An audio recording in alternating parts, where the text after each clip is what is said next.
خبر سار للبشرية: اللقاح الأول لفيروس كورونا جاهز للاختبار البشري.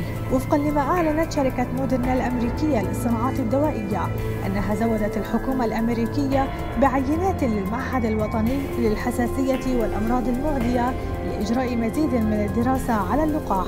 وحسب التقرير الأولي يتطلب أخذ جرعتين من اللقاح لوقاية الشخص الراشد من الإصابة بفيروس كورونا أو كوفيد 19. يتوقع بدء التجارب السريرية في إبريل المقبل، على أن تكون نتائج التجربة البشرية جاهزة في يوليو من نفس العام.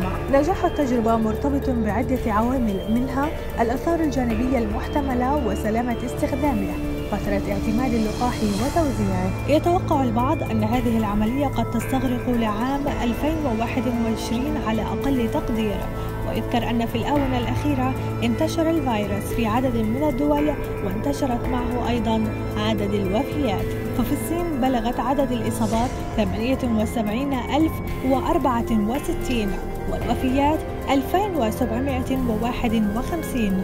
أما في كوريا الجنوبية بلغت عدد الإصابات 1261 والوفيات 12. وفي إيطاليا بلغت عدد الإصابات 347 والوفيات 12. ومؤخرا انتشرت العدوى في إيران، فبلغت عدد الإصابات 139 والوفيات 19.